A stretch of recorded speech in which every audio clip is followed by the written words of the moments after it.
Kev Adams est peut-être l'artiste français le plus controversé de notre génération. Peu de gens ont autant de haters que lui. Est-ce qu'il mérite toute cette haine? Est-ce que sa carrière est un tel échec? J'ai décidé de regarder tous les films de Kev Adams, d'évaluer le film et sa performance pour savoir s'il est bon, si c'est la faute des films ou si c'est sa faute, ou s'il est injustement détesté. J'ai donné le pitch de cette vidéo à ma femme, elle m'a dit « Est-ce que je dois voir les films avec toi ?» J'ai dit non, elle a dit alors fonce. On va commencer avec le premier film Les Profs, qui est le premier rôle majeur de Kev Adams au cinéma. C'est une adaptation de la bande dessinée éponyme qui a reçu un assez bon succès en salle. Donc le premier succès au cinéma de Kev Adams. Je viens de le regarder. Alors le scénario, c'est un lycée a les pires résultats de France et il est menacé de fermer s'il ne s'améliore pas, si les élèves ne passent pas à plus de 50% d'obtention du bac. Et leur plan pour améliorer ce lycée qui pourtant avait les meilleurs profs, c'est à la place d'y envoyer les pires profs, parce que moins plus moins égale plus. Les meilleurs profs ont échoué, il faut essayer les plus mauvais. Ah, les pires profs. Dans le film, Kev Adams joue évidemment un élève, parce que c'est le jeune par excellence. Hein. Il joue l'élève Boulard qui est le cancre ultime, et franchement, sa première apparition a fait bonne impression, ça m'a fait rire premier degré.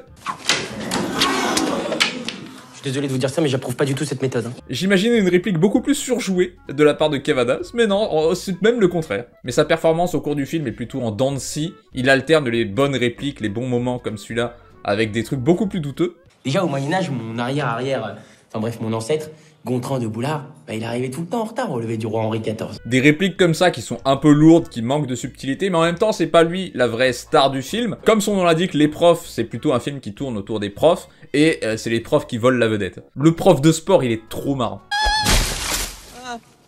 Tu tomberas pas plus bas, Jack. Je me suis fait un peu mal quand même. Mais la vie ça fait mal, mais on grimpe à cheval. Le problème de Kev Adams, c'est qu'il a un personnage qui essaye d'être drôle, alors qu'il devrait plutôt avoir un personnage qui est drôle malgré lui. Et du coup, quand il essaye d'être drôle, ça sonne un peu faux. Tu tiens ton cahier à l'envers. Nigo.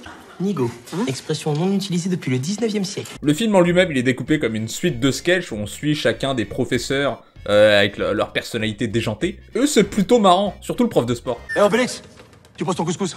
C'est pas un couscous, ça, Bob l'éponge. Eh, attention. Évidemment, le plan de mettre des mauvais profs pour faire remonter les notes, ça fonctionne pas, mais on découvre, plot twist, qu'en fait, c'était un complot pour faire fermer l'école. Une fois que les profs sont au courant, ils décident, pour faire remonter le taux d'admission au bac, d'aller voler les sujets du bac directement au ministère de l'Éducation. C'est là, je dirais, que le défaut principal du film, c'est que c'est un humour très bande dessinée, très cartoon, mais ces moments absurdes, ça crée une dissonance avec le fait que ce soit du live action. Ça fonctionne dans une bande dessinée ou un cartoon, mais avec des vrais acteurs, c'est vraiment trop bizarre. Quant à Kev Adams, j'ai dit que ça sonnait faux quand il essayait d'être drôle, mais quand il est sérieux, c'est encore pire. C'est vrai, j'ai jamais rien foutu, et c'est vrai, je l'aurais jamais mon bac. Ça fait des années que je fous rien. Mais tu sais quoi?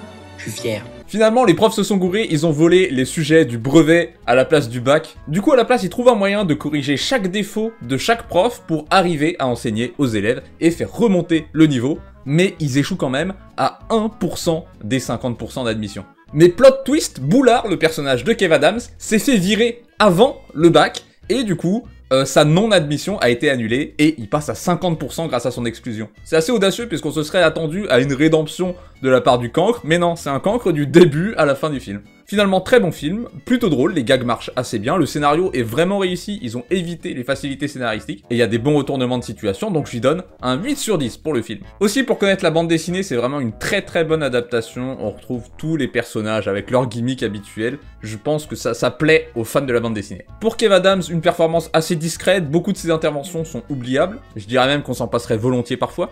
I'm back, I get the back. Il colle quand même très bien à son rôle de cancre qui veut amuser la galerie et certaines de ses répliques fonctionnent. On se retrouve en chimie, que je vois cité physique.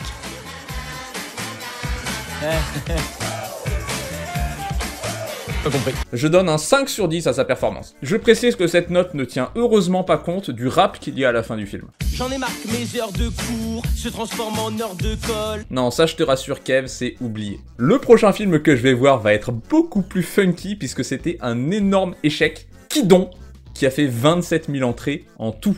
4,17 millions de budget et 150 000 € de recettes. Donc énorme flop, j'ai hâte de voir ça.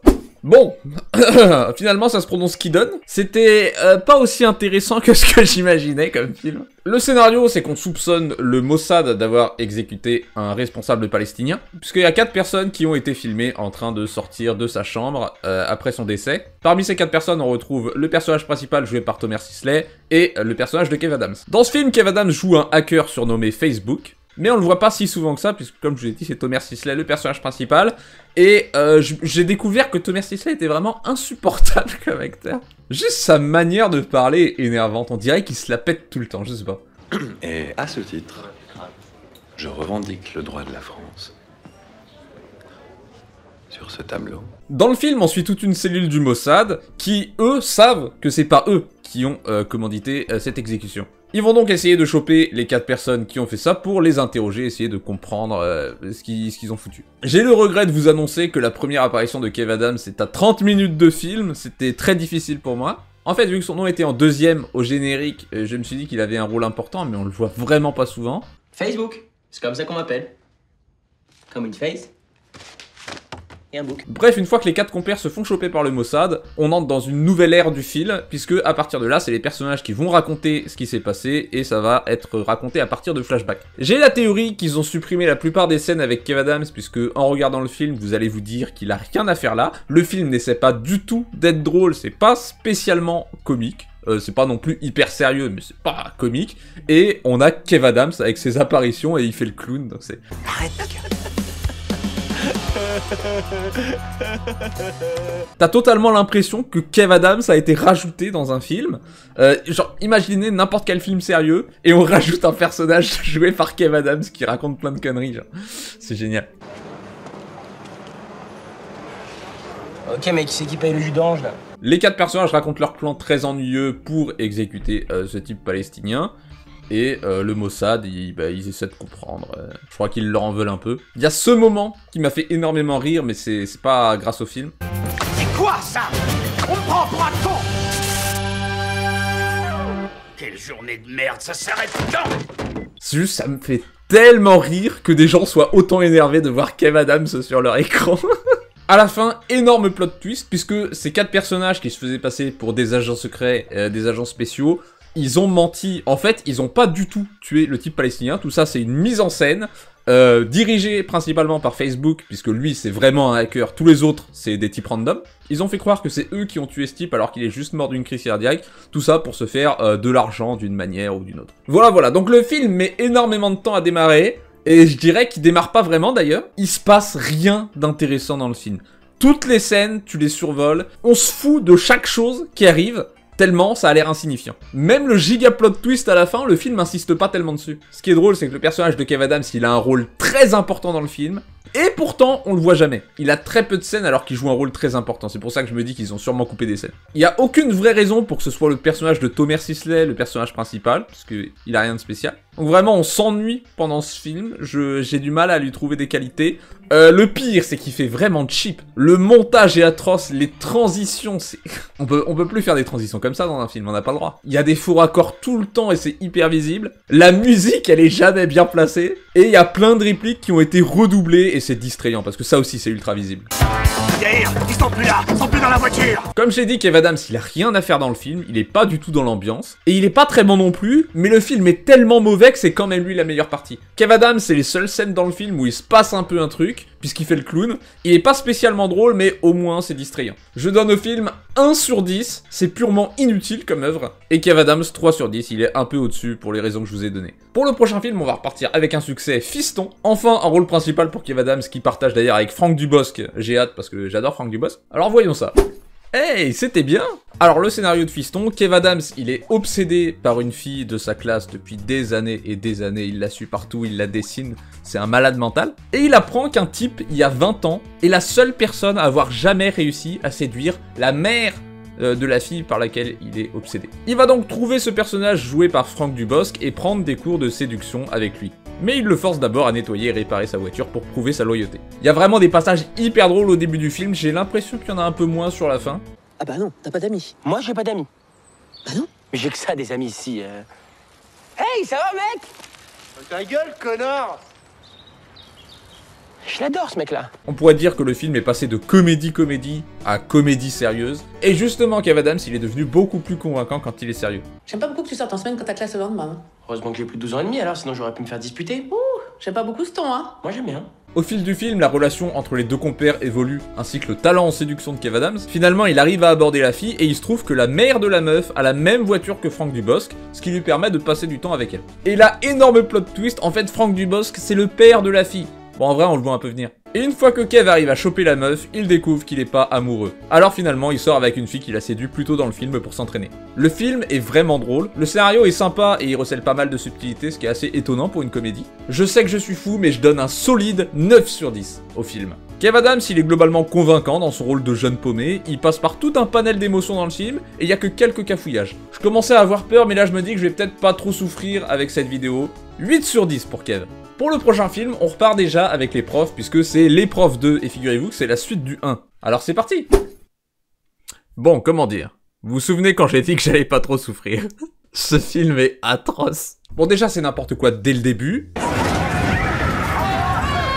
Le film a à peu près le même cas, sauf que Didier Bourdon remplace Christian Clavier. Alors le scénario, les profs sont envoyés en Angleterre sur ordre de la reine pour qu'ils éduquent la fille de la reine d'Angleterre.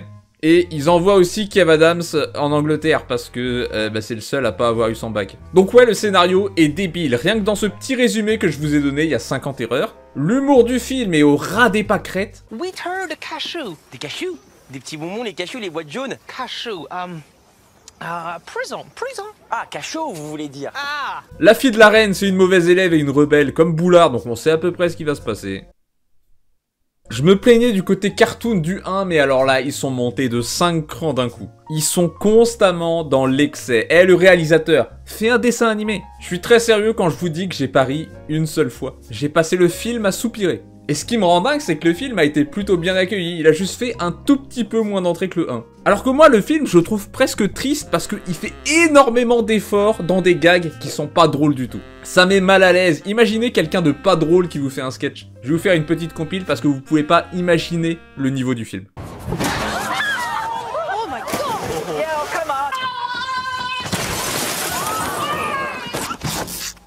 Madame Jones? Tu pètes, mais tu protéines. Ah ouais, mais tu pètes, hein. Ouh là là là là. On va attaquer le cours. Blessé. On va remettre vos flageolets aussi. Hein. Attention, madame là! Allez hop!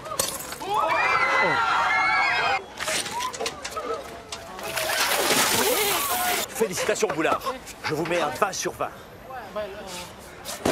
Bon, et évidemment, à la fin, la meuf se tape Kev Adams et les profs sont promus chevaliers. Et j'en ai plus rien à foutre, ok? Le film est pourri. C'est nul. C'est une des comédies les moins drôles que j'ai vues de ma vie. C'est pathétique de bout en bout, ça n'a aucun sens. Je mets un 2 sur 10 pour l'effort parce que... il y a eu des efforts quand même. C'est raté, mais il y a eu des efforts. Vous allez pas entendre ça souvent dans votre vie. Kev Adams, il est surqualifié pour ce film. Lui, il s'est clairement amélioré depuis le 1. Il est beaucoup plus convaincant quand il essaie d'être sérieux. Il a pas tellement de blagues drôles comme je vous ai dit, mais ça c'est pareil pour tout le film, donc je peux pas dire que c'est sa faute. J'ai quand même lui en mettre 5 sur 10 parce qu'il a pas réussi à sauver le film. Et il s'est même amélioré en chanson. Quand je calcule 2 plus 2, je crois toujours que ça fait 22. Et le prochain film sur ma liste, c'est les nouvelles aventures d'Aladin. Autant vous dire que j'ai peur. J'ai peur. Priez pour moi. Super. Super. Je sais pas pourquoi tout le monde a craché sur le film à l'époque, il est bien. Kev Adams fait croire à sa meuf qu'il travaille dans la finance alors qu'il fait Père Noël. Il compte voler des trucs dans un magasin mais il est alpagué par des enfants et se voit obligé de leur raconter une histoire. Il raconte l'histoire d'Aladin comme le suggère le nom du film. Ça permet des petits gags puisque tout ce qu'il raconte se retrouve à l'écran. Et c'est dommage parce que ça aurait pu être plus exploité, c'est quand même quelque chose qui arrive pas souvent. À part quelques blagues dont on aurait pu se passer, encore certaines en rapport avec des proutes par exemple. Le film a un humour absurde comme j'aime et les acteurs se donnent à fond. Et jamais je ne deviendrai le plus puissant. Pardon? Le plus... Quoi? Vous m'avez parlé? Non. Ils sont vraiment drôles et les dialogues sont excellents. Bon, vous connaissez Aladin, il trouve une lampe avec un génie qui exauce des vœux, il utilise les vœux pour se faire la princesse. À la fin, on découvre que tous les personnages qu'on a vus dans l'histoire de Kev existent dans la vraie vie et ont un rôle équivalent, c'est plutôt fun. C'est un concept qu'on voit souvent, mais d'habitude ça fonctionne dans l'autre sens. En racontant son histoire, il s'est rendu compte de je sais pas quoi et il va tout avouer à sa meuf. Bref, le film est vraiment bien, l'humour absurde ça fonctionne très bien pour moi, et je comprends que d'autres personnes n'aient pas trouvé ça drôle. Commence à poursuivre le vizir dans la ville. Le vizir il passe au-dessus d'une maison. Aladin il passe au-dessus de la la même maison. Si Aladdin se faisait en film, ça c'est le genre de scène que j'aimerais beaucoup voir au cinéma. Ah ouais? Moi j'aime pas quand il y a trop d'effets spéciaux dans les films. Les décors et les costumes sont beaux. En fait, je trouve le film très beau pour un film français. Je lui donne un 8 sur 10. Pour Kev, c'est presque parfait, il est bon dans le rôle, mais c'est le second rôle, comme Jean-Paul Rouve, qui vole vraiment la vedette. Je suis ton père. Quoi? On sent quand même une bonne amélioration et commence à s'imposer comme acteur de comédie, et ça mérite un bon 8 sur 10. Par contre, faire une chanson à chaque film, c'est obligé. C'est moi le prince du bling bling, match le top du brochine, non t'es pas au planning, donc va faire un jogging. Le prochain film, c'est Amis publics, j'en sais absolument rien, alors allons-y. C'était l'un des films de tous les temps. Kev Adams a un frère gravement malade qui est fan de braquage. Mon frère va mourir d'un cancer. Merde, c'est grave. Et avec des amis, il décide de réaliser son rêve en organisant un faux braquage. Le problème, c'est qu'il se trompe de banque et il se retrouve à faire un vrai braquage sans s'en rendre compte. Puisqu'il se retrouve avec de l'argent qu'ils n'avaient pas prévu, il décide de le donner à une association qui aide les victimes d'une catastrophe chimique. Et ils deviennent immédiatement des héros sur internet. Ils doivent se cacher pour échapper à la police, ils rencontrent une fille qui va s'associer à eux et les convaincre de faire un nouveau braquage. Le deuxième braquage se passe bien, mais au troisième, la meuf a plus envie et elle les trahit.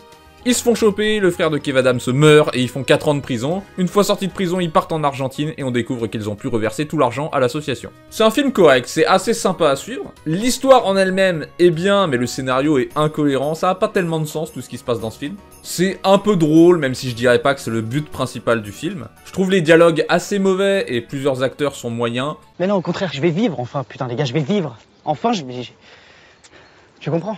Le film vaut maximum 6 sur 10. Kev Adams, par contre, il joue un rôle pas évident avec ce type dont le petit frère est malade. Ça lui demande de jouer des émotions très fortes, et il y arrive très bien. Cette fois-ci, c'est le meilleur acteur du film, alors je suis prêt à monter jusqu'à 9 sur 10. En plus, il a pas chanté, merci Kev. Le prochain film s'appelle Un sac de billes, c'est un drame sur la Seconde Guerre mondiale, alors ça risque d'être intéressant d'y voir Kev Adams. C'est parti. Je me suis fait arnaquer. Un sac de billes, c'est l'histoire de deux enfants qui ont une vie de merde parce que premièrement, ils sont juifs, mais en plus, leur père, c'est Patrick Bruel. Ils doivent fuir dans la zone libre de la France et le film raconte leur aventure. Et c'est seulement après 1 heure de film qu'arrive Kev Adams. Ah, je suis désolé, hein, mais avec la pluie, la boue, ça freine pas. Et puis avec cette anglaise, avec le volant à droite... Et dès qu'il arrive, ça commence à partir en couille. À cause de lui, ils se font choper par les Allemands, ils se font interroger. Kev Adams finit par avouer qu'il est juif et résistant. Je suis juif, résistant, et je t'emmerde. Et il se fait exécuter hors champ. Quoi? Comment ça Kev Adams est mort? Il reste 1 heure de film, je l'ai vu que 10 minutes. Bref, les deux frères continuent de fuir et de se cacher pendant tout le film, et puis à la fin, vous devinerez jamais, l'Allemagne a perdu et la France est libérée. Alors ils rentrent chez eux et tout le monde est content, sauf que Patrick Bruel est mort hors champ. Quel terrible film, on a perdu Kev Adams et Patrick Bruel. Bref, j'ai peut-être pas pris le temps d'apprécier le film parce que j'ai appris qu'à la fin que c'était tiré d'un roman autobiographique. Je sais pas si ça aurait changé quelque chose, pour moi ça a pas tellement de valeur qu'une histoire soit vraie, je préfère une bonne histoire fausse qu'une mauvaise histoire vraie. Mais je peux comprendre l'attrait. Si j'essaie d'être objectif, c'est un très bon film avec de bons acteurs et de très beaux passages. Parmi les acteurs, il y a des enfants, donc c'est pas toujours parfait, mais c'est très bien quand même. Alors je mets 8 sur 10 au film. Si c'est votre cam, la Seconde Guerre mondiale, vous allez adorer, moi j'en peux plus. Et pour Kev Adams, bah il apparaît que 10 minutes, et c'est 10 minutes de trop. Désolé, mais il a l'air tout droit sorti de notre époque, on dirait un voyageur temporel tellement il a pas l'air à sa place. Je lui mets 4 sur 10. Le prochain film sur la liste, c'est Gangsterdam, qui a été un énorme flop et qui a eu plusieurs polémiques. Mais la polémique, c'est qu'il y a des propos racistes, sexistes ou homophobes, donc c'est pas un vrai défaut. Et qui a écrit ça? Voyons voir. Kev Adams joue un gros nerd qui est amoureux d'une fille qui trafique de la drogue. Pour l'impressionner, il va avec elle et un de ses potes à Amsterdam pour récupérer un paquet. Évidemment, rien ne se passe comme prévu. Ils se font voler le paquet et embarquent dans une affaire complexe pour le récupérer. Le scénario est mal écrit, les personnages sont mal écrits, les dialogues sont mal écrits. C'est vulgaire, mais inutilement vulgaire. C'est l'archétype du film pour ados. Drogue, meuf, arme à feu. Je déteste. T'as la moitié du film qui est en anglais, même en étant bilingue, c'est chiant à suivre. Et ça apporte rien. Ils auraient juste pu faire que tout le monde parle français. And the Turk is gonna be there. I want this to be safe. It's a birthday party. I think we'll be alright. Il y a 2 scènes vraiment limites dans le film et je peux pas les défendre parce que c'est pas drôle. Et ça va trop loin. Genre, il y a une scène où ils veulent forcer un des méchants à sucer un autre méchant. Je trouve pas le concept très drôle, mais admettons. Et puis, l'autre scène qui a fait polémique, c'est ça. Juste un truc. Quoi? On est d'accord qu'on la viole pas? Bah non! Moi, je te parlais du viol cool. Pas le viol triste où ça chiale, ça porte plainte. Non mais j'ai très bien compris de quel type de viol tu parles. Et je voulais pas sortir du contexte. Il y a juste pas de contexte. On comprend pas pourquoi il dit ça. On comprend pas pourquoi Kev Adams le prend au sérieux. En fait, c'est ça le plus terrible. C'est que le personnage de Kev Adams prend la proposition au sérieux et doit la rejeter. Genre, c'est terrible. Je trouve ça pas drôle du tout et pourtant je suis public de ce genre d'humour, donc c'est qu'ils l'ont loupé. Le film est pas tellement drôle. J'ai soufflé du nez à certains moments. Le film était pas ennuyeux non plus. Ça aurait pu être pire. Mais il est vraiment pas ouf. 3 sur 10 et je suis généreux. Pour Kev, c'est pas fameux non plus. J'imagine que c'est dur de jouer des dialogues de merde dans des scènes dépourvues d'originalité. Donc je vais pas trop le pénaliser pour ça. 6 sur 10, je l'aime bien dans son rôle de loser au début, mais dans la seconde partie du film, il est beaucoup moins crédible. Le prochain film, c'est Tout là-haut, un film sur le snowboard. Étonnant, on verra bien.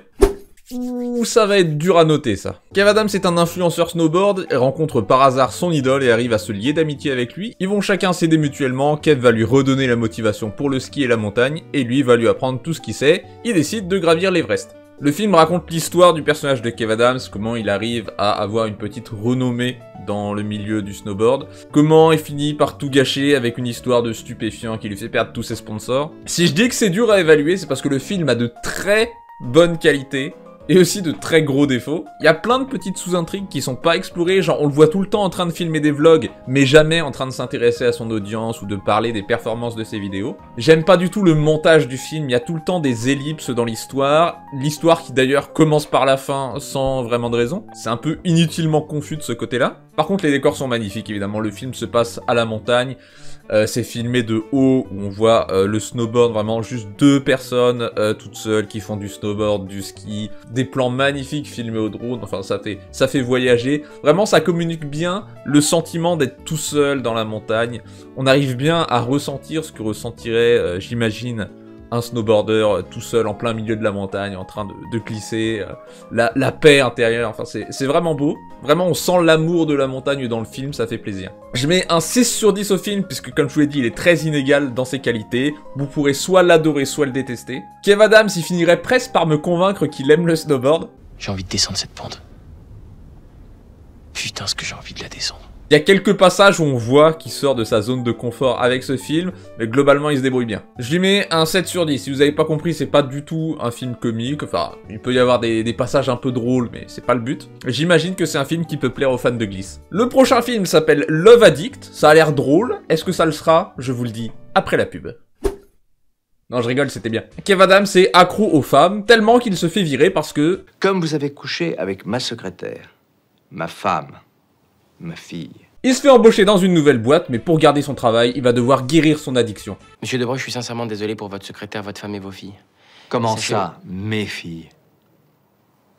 En parallèle, on suit une psy qui vient de se faire radier parce qu'elle est nulle comme psy. Elle se reconvertit en minder, c'est une personne qui aide les gens à combattre leurs addictions. Évidemment, les deux personnages se rencontrent et elle va aider Kev avec ses problèmes. Sans surprise, ils tombent amoureux et c'est ça qui permet à Kev de guérir de son addiction. Donc ouais, aucune surprise au niveau de l'histoire, par contre le film est drôle. Je trouve que c'est une très bonne comédie. Ils oublient un peu de faire des blagues sur la fin. C'est dommage, j'aime pas quand les comédies oublient d'être des comédies. Je trouve les dialogues excellents, c'est la plus grande qualité du film. C'est bien écrit, les gags sont bien dosés, y a pas de lourdeur malgré le sujet du film. J'ai passé un bon moment, 7 sur 10. Oui, bon, je les ai bis. Attends, et bien d'où cette montre? Un déménageur avec une montre pareille? Bah oui, c'est la sienne. C'est ce que je te dis depuis le début. Tu te fous de moi là, t'es sérieuse? La garde si tu veux, tu me saoules. Eh, écoute-moi bien, si je le chope, je l'attrape, je le fracasse, et je coupe plus. Kev Adams, par contre, je sais pas si c'est son personnage, mais il a un comportement très bizarre. Je suis un amoureux des femmes. Je ne peux pas m'empêcher d'essayer de les séduire. J'ai besoin d'aller les voir, leur parler, sentir leur odeur. Sa manière de parler m'a souvent dérangé pendant le film, je sais pas, j'ai peut-être pas compris le délire. 5 sur 10, au cas où. Par contre, il y a un truc auquel je m'attendais pas, il sait chanter maintenant. Hâte d'écouter l'album. Par contre, j'ai une très mauvaise nouvelle. Le prochain film, c'est Aladdin 2. Je l'ai vu à sa sortie, je me souviens que c'était hyper nul. Je vais quand même le revoir pour vous, mais ça me fait pas plaisir. Bon, c'était quand même bien pourri, mais mieux que ce dont je me souvenais. Kev Adams s'est fait quitter par sa meuf qui va épouser un autre homme, il prend l'avion pour empêcher ce mariage, mais vu qu'il a peur en avion, il raconte la suite des histoires d'Aladin pour se détendre. Dans son histoire, il se passe la même chose, Jamel Debbouze veut lui voler sa meuf, et il veut aussi voler le film, je crois. J'adore chanter. Ah ouais, oui. Je chante bien. Je chante bien, patron. Et je tape. Des gens qui m'ont rien fait. Et je tue. C'est ma façon d'aimer. Kev Adams va aller retrouver son génie pour lui demander de l'aide. Après qu'il se soit rien passé du tout, c'est la fin de l'histoire. Kev arrive au mariage et il arrive à reconquérir sa meuf. Et à la fin, fallait y penser, une chanson de Kev Adams en featuring avec Tal. Je comprends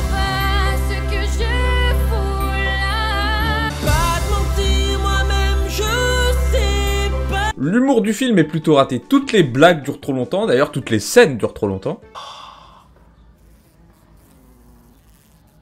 Vous lavez les dents avec de la merde ou quoi? Non, avec du dentifrice. Du dentifrice au caca? Non. Les dialogues sont nuls, on dirait que tout le film est une impro, tellement les dialogues sont peu réfléchis. Vous, monsieur Colomb, qui avez découvert l'Amérique, félicitations. C'est vous? Quoique techniquement, on était là avant. C'est toi. Qu'est-ce qu'il a dit, lui? Je dis que techniquement... Ah, y a pas.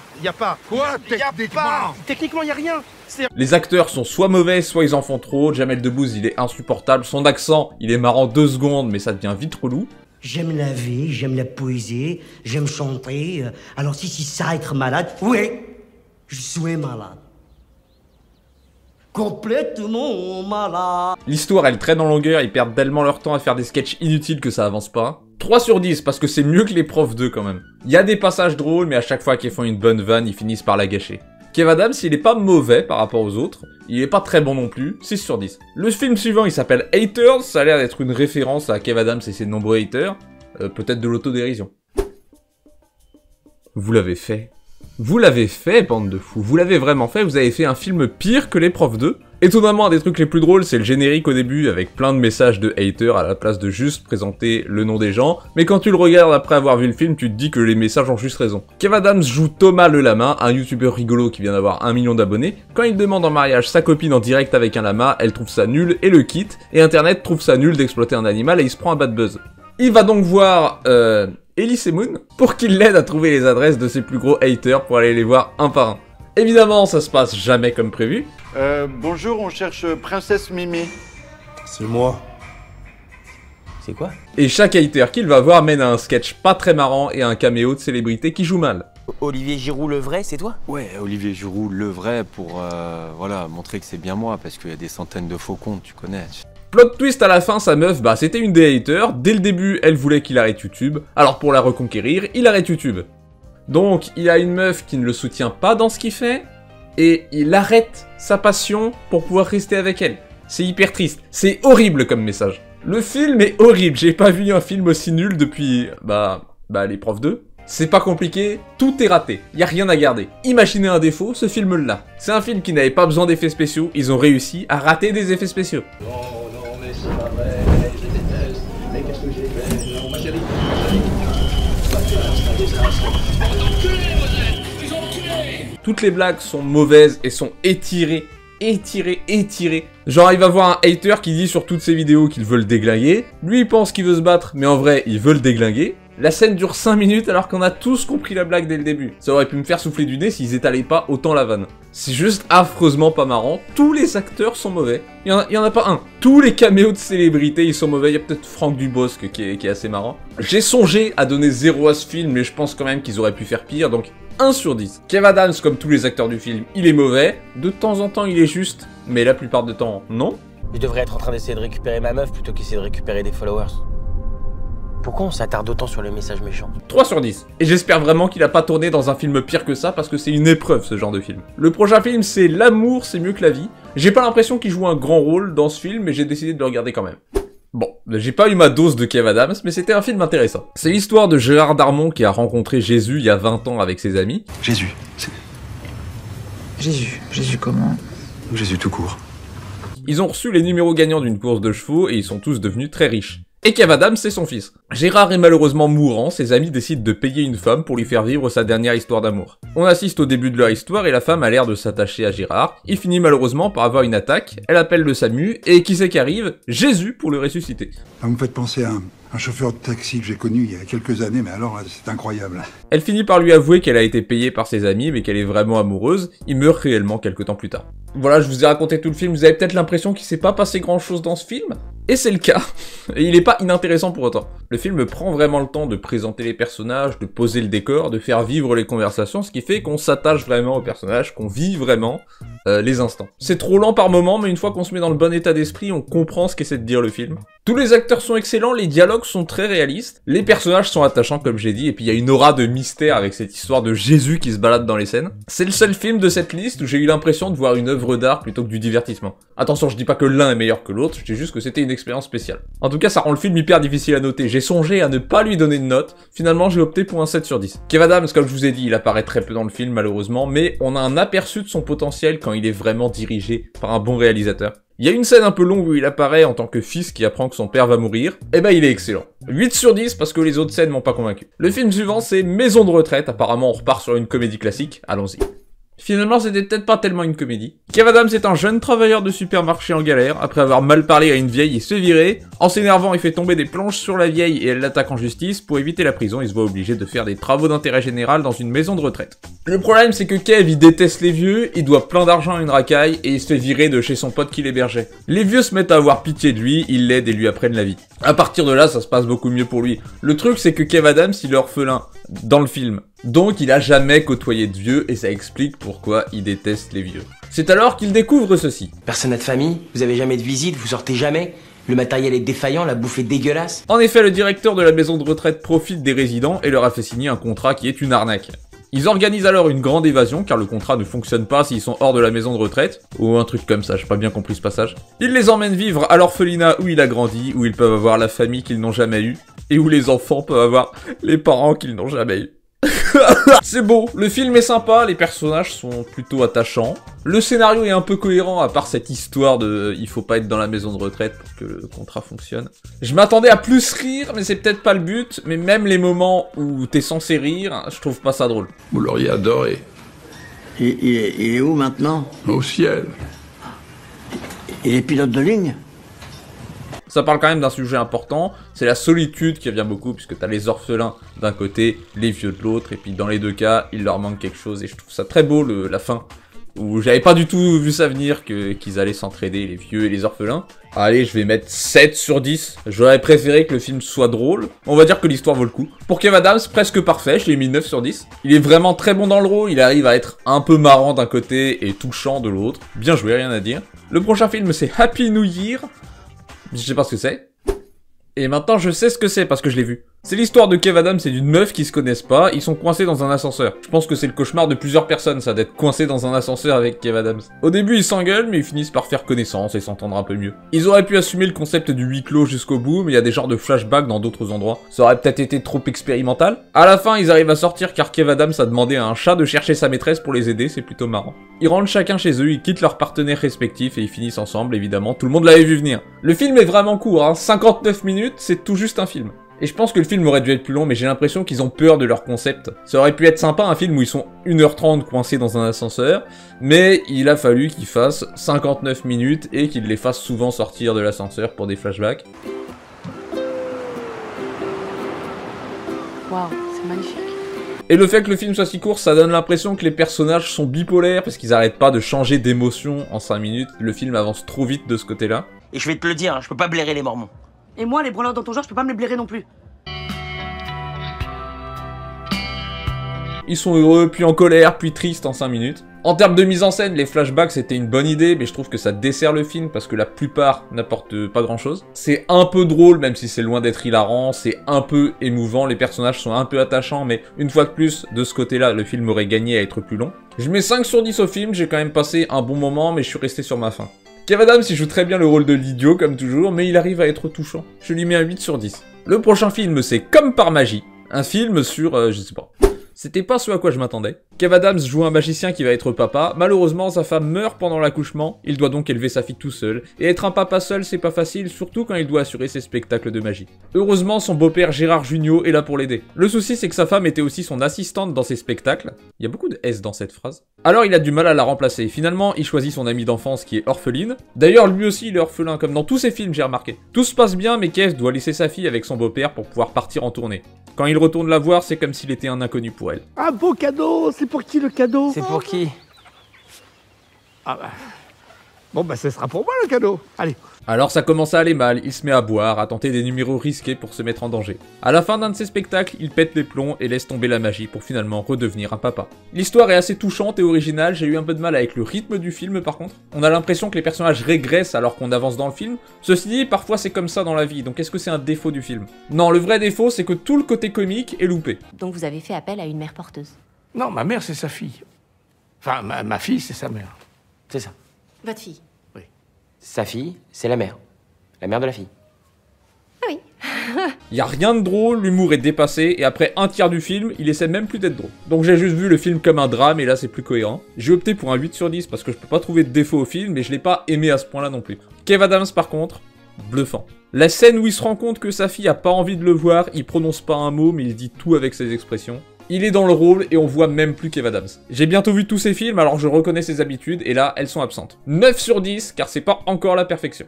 Et pour le dernier film de Kev Adams en date, c'est tout simplement Maison de retraite 2. C'est parti, finissons-en. J'aurais vraiment aimé qu'on termine sur un bon film. On reprend après le premier film, tout le monde est content dans le foyer pour vieux et orphelins, mais l'endroit n'est pas aux normes et ils doivent fermer dans 15 jours. Pour une raison, Kev Adams refuse de prévenir les résidents. Heureusement, tous les résidents sont invités dans un endroit paradisiaque gratuitement, mais il y a 4 vieux qui étaient déjà là et qui sont pas contents que d'autres vieux arrivent, c'est donc la guerre entre les deux camps. Kev Adams veut s'associer au type qui les a invités pour pouvoir rester définitivement dans cette nouvelle résidence, mais il s'avère que le type qui a invité tout le monde gratuitement sans rien demander en retour avait une idée derrière la tête. C'est un méchant depuis le début qui travaille pour une méchante. Moi je pensais juste qu'il hébergeait 200 personnes gratuitement parce qu'il est sympa. Ensuite le type vire tout le monde parce qu'il est très méchant. Du coup Kev Adams arnaque la méchante avec un plan hyper prévisible. Ensuite il y a toute une séquence pour expliquer le plan que tout le monde avait compris. J'adore qu'on me prenne pour un débile. Et tout rentre dans l'ordre, fin du film, youpi.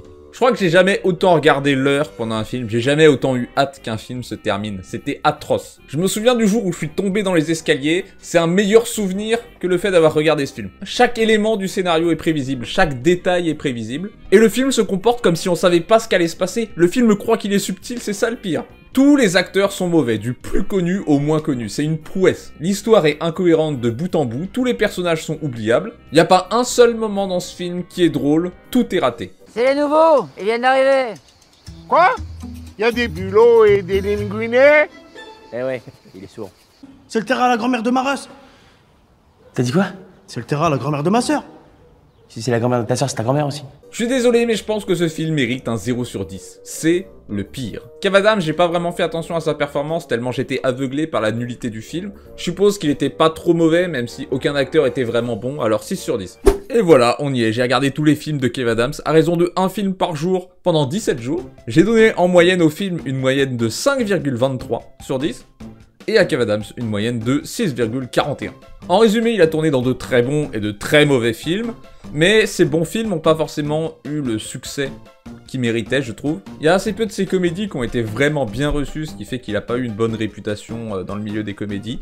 Et de plus en plus, avec le temps, il devient meilleur dans les drames. En vérité, il est meilleur dans les rôles de personnages sympathiques plutôt que de personnages réellement drôles. C'est ce que j'ai appris en regardant tous ces films, c'est qu'il n'est pas spécialement fait pour la comédie. Il n'a pas la personnalité comique qu'ont certains acteurs célèbres comme Jean Dujardin, Louis de Funès, Jonathan Cohen, comme ça, c'est des noms qui me viennent comme des gens qui sont juste purement drôles dans leur attitude, qui vont te faire rire quoi qu'ils disent. Kev Adams, il est pas comme ça. Par contre, au fil de ses films, il s'est beaucoup amélioré dans le drame, dans le fait d'être touchant, d'être sérieux. Je pense que c'est un acteur sous-coté et qu'il est détesté par beaucoup de monde sans vraiment de raison. Et c'est possible que sa carrière soit devant lui. Au vu de ses derniers rôles, il s'est tellement amélioré dans un registre qui n'était pas le sien à la base que c'est possible qu'il fasse plus de films vraiment très sérieux, plus de films d'auteur, plus de tragédies. Et c'est possible que dans le futur, il change totalement son image pour être un acteur plus sérieux. C'est aussi tout à fait possible pour lui de continuer d'avoir du succès dans des comédies dramatiques où il a bien rodé son rôle de personnage attachant et sympathique. Au final, j'ai été plutôt agréablement surpris par la diversité des rôles qu'il a joués. Je pense que je m'attendais à bien pire.